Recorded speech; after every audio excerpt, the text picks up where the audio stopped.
হয় এবং ইসলাম ধর্মের কলঙ্ক হয়। এই কলঙ্কের হাত থেকে দেশ জাতিকে রক্ষা করার জন্য সরকারের পক্ষ থেকে পূজার সময় তাদের মন্দির পাহারা দেওয়ার ব্যবস্থা করা হয়। এই ব্যবস্থার প্রেক্ষাপট গতকাল সবিস্তারে বলা হয়েছে। এই ব্যবস্থা একটা যথাযথ উদ্যোগ, বিরাট গুরুত্বপূর্ণ উদ্যোগ। এই উদ্যোগ সরকার না নিলে কুচক্রীরা দেশকে সারা বিশ্ববাসীর কাছে কলঙ্কিত করে বলে এই মর্মে যে বাংলাদেশের হিন্দুদের ধর্ম পালনের স্বাধীনতা নেই, বাংলাদেশের জনগণ হিন্দুদেরকে ধর্ম পালন করতে দেয় না, ইসলাম ধর্ম পরধর্ম সহনশীল নয়, এই সমস্ত কলঙ্ক তারা রটায়। এই জন্য এটা বন্ধ করার জন্য অত্যন্ত জরুরি ছিল সরকারের পক্ষ থেকে পূজার সময় মন্দির পাহারা দেওয়ার। সরকার সেই ব্যবস্থা গ্রহণ করে যথাযথ পদক্ষেপ গ্রহণ করেন। এজন্য আমি আপনাদের সকলের পক্ষ থেকে সরকারকে ধন্যবাদ জানাই। কিন্তু এই বিষয়টাকে ভিন্ন খাতে গড়িয়ে দেওয়ার জন্য আরেকটা কুচক্রী মহল দাঁড়িয়ে গেছে। সেই কুচক্রী মহলটার সংক্ষিপ্ত পরিচয় হলো এরা মাজার পূজারী। মাজার পূজারীরা এই কথাটাকে এভাবে প্রচার করে বেড়াচ্ছে যে মাজার ভাঙ্গে আর মন্দির ভাড়া দেয়। মাজার ভাঙ্গার প্রবণতা 2024 সালে জুলাই বিপ্লবের পর থেকে দেখা গিয়েছিল, আর মন্দির পাহারা দেওয়ার প্রয়োজনীয়তা স্বাধীনতার পর থেকেই দেখা গিয়েছিল। কাজেই মন্দির পাহারা দেওয়ার সাথে মাজার ভাঙ্গার সামান্যতম কোনো সম্পর্কও না। কিন্তু এই মাজার পূজারীরা এটার সাথে ওইটাকে সংযুক্ত করে দিয়ে আরেক নতুন বিভ্রান্তি সমাজে ছড়াচ্ছে। তাই এই মাজার পূজারীদের অপকর্ম সম্পর্কেও কিছু কথা আমি মনে করি জাতিকে বলা দরকার, যেন এদের চক্রান্ত থেকে জাতি সতর্ক থাকতে পারে। প্রথমত, মাজার শব্দের অর্থ হলো জিয়ারতের স্থান। আমাদের বাংলাদেশে যে কোনো অলিয়া উলিয়াকে যেখানে দাফন করা হয়, এখানে সদা সর্বদাই কিছু না কিছু মুসলমান জিয়ারত করতে আসে। এজন্য সাধারণত আমাদের বাংলাদেশে অলিয়া উলিয়াকে যেখানে দাফন করা হয় এটাকে মাজার বলা হয়। এর অর্থ জিয়ারতের স্থান। শুধু কোনো অলিয়া উলিয়া নয়, যে কোনো মুসলমানকে যেখানে দাফন করা হয় সেখানেও জিয়ারত করা সওয়াবের কাজ। যে কোনো মুসলমানের কবর জিয়ারত করা সওয়াবের কাজ। অলিয়া উলিয়ার মাজারের ব্যাপারে তো আর বলতেই হয় না, জিয়ারত করা সওয়াবের কাজ। কিন্তু কিছু মানুষ এই অলিয়া উলিয়ার মাজারে একটা অনুষ্ঠান করে থাকে।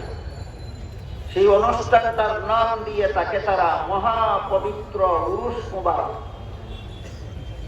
মহাপবিত্র উরুস মুবারক নামে মাজার পূজারীরা অলিয়া উলিয়ার মাজারে যে অনুষ্ঠান জমায়, আপনাদের জানা মতে সেই অনুষ্ঠানে মহাপবিত্র উরুস মুবারক নামক অনুষ্ঠানে নামাজি মুসলমানেরা বেশি যায়, বেনামাজি মুসলমানেরা বেশি যায়। বেনামাজি জীবনযাপন হালাল না হারাম? তাহলে একটা হারাম কাজ পাওয়া গেল মাজারে এদের দ্বারা। এবার বলুন, শুধু পুরুষরাই যায় না মহিলারাও যায়? পর্দা রক্ষা করে যায় না বেপর্দা হয়ে যায়? নারী পুরুষ অবাধে বেপর্দা চলা হালাল না হারাম? মহাপবিত্র উরুস মুবারকের আরেকটা হারাম কাজ পাওয়া গেল। সেখানে তারা গান গায় কিনা? গান হালাল না হারাম? আজকে মাজার পূজারীদের একটা গান আমি আপনাদের শোনাবো, আপনারাই বলবেন হালাল না হারাম। গান হারাম। মাজার পূজারীদের এই অনুষ্ঠানে আরেকটা হারাম কাজ পাওয়া গেল। বাজনা বাজায় কিনা? আরেকটা হারাম কাজ পাওয়া গেল। সেখানে অনেকে মাজারকে তওয়াফ করে কিনা, খানায়ে কাবা ছাড়া আর কোন স্থানকে তওয়াফ করা কুফরি কাজ, শুধু হারাম নয়। মাজারের বাবার কাছে গিয়া সন্তান চায় কিনা, এটা হারাম নয়, কুফরি কাজ। মাজারের বাবার কাছে সন্তান চায়, সুখ শান্তি চায়, ধন সম্পদ চায়। এইগুলি দেওয়ার মালিক মাজারের বাবা নয়, এইগুলি দেওয়ার মালিক একমাত্র আল্লাহ। কাজী যে কাজ আল্লাহ ছাড়া আর কেউ পারে না, সেই কাজ আল্লাহর কাছে চাওয়া, এটা জঘন্যতম কুফরি কাজ। এই সমস্ত কুফরি কাজ যে আস্তানায় করা হয়, সেই আস্তানাকে নাম দেওয়া হয় মহাপবিত্র উরুস মুবারক। আমার কথা বুঝে থাকলে বলুন, সেখানে একটা দুইটা হারাম কাজ করা হয় না, অসংখ্য অগণিত কুফরি শিরকি বেদাতি কর্মকাণ্ড হয় না, অসংখ্য। হারাম কাজ, কুফরি কাজ, শিরকি কাজকে পবিত্র বলার সাথে সাথে ঈমান থাকে না, বেঈমান কাফির হয়ে যায়। হারাম কাজকে মুবারক বলার সাথে সাথে ঈমান থাকে না, বেঈমান কাফির হয়ে যায়। এই সমস্ত কুফরি কর্মকাণ্ড এই পবিত্র ওলি আউলিয়ার পবিত্র মাজারে করে। এরা মাজারের পবিত্রতা রক্ষা করে না, পবিত্র মাজারকে অপবিত্র করে, অপবিত্র করে।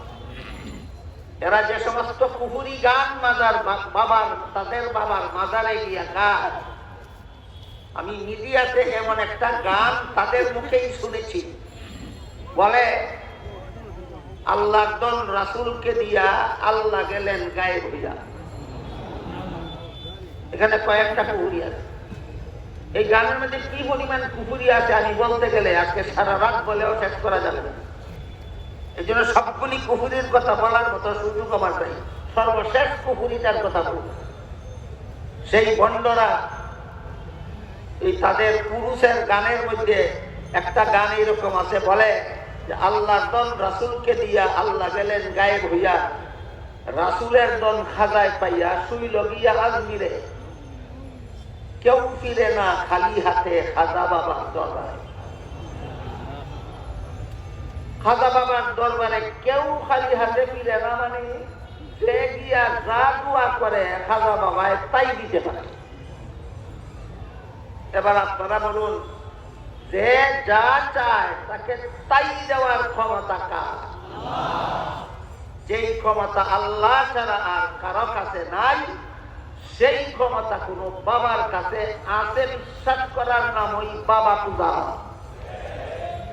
আল্লাহ ছাড়া যা কিছু অন্য কোথাও পাওয়ার উপায় নাই, সেইগুলি কোন মাজারে গিয়া চাওয়ার নামই মাজার পূজা। অথচ এদেরকে মাজার পূজারি বললে দারুণ ভাবে খেপে যায়। মাজার এরা এখনো পর্যন্ত শিখিনি পূজা কাকে বলে। এই জন্য আমাদের এই মাজার পূজারীদের ঈমান বিধ্বংসী চক্রান্ত থেকে আমাদের সতর্ক হওয়ার জন্য দুইটা জিনিস পরিষ্কার হওয়া দরকার। একটা হলো মাজার কাকে বলে, আর একটা হলো পূজা কাকে বলে। আমাদের বর্তমান সমাজে ওলিয়া উলিয়াদেরকে যেখানে দাফন করা হয়েছিল ঐতিহাসিক প্রমাণ আছে, ওই পবিত্র স্থানগুলিকে আমাদের বাংলাদেশের জনগণের পরিভাষায় মাজার বলা হয়। এই মাজার পবিত্র স্থান, ওলিকে সেখানে দাফন করা হয়েছে, সেখানে জিয়ারত করা সওয়াবের কাজ। কিন্তু মহাপবিত্র উরুস নামে যে কর্মকাণ্ডগুলি করা হয়, আমি সংক্ষেপে আপনাদের যা বলেছি শুনেছেন, বলুন এগুলি সওয়াবের কাজ না কুফরি শিরকি কাজ? কুফরি শিরকি কাজ।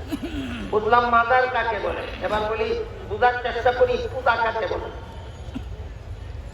যে আচরণ আল্লাহর সাথে করলে ইবাদত হয়, স্মরণ রাখবেন ভালোভাবে, যে আচরণ আল্লাহর সাথে করলে ইবাদত হয়, সেই আচরণ মাজারের সাথে করলে, আল্লাহ ছাড়া অন্য কারোর সাথে করলে পূজা হয়। যে আচরণ আল্লাহর সাথে করলে ইবাদত হয়, সেই আচরণ অন্য কারোর সাথে করলে পূজা হয়। যেমন আল্লাহকে সিজদা করলে কি হয়? ইবাদত হয়। এই সেজদা মূর্তিকে করলেও ইবাদত হয় না, পূজা হয়। আগেরটা ইবাদত কেন, পরেরটা পূজা কেন?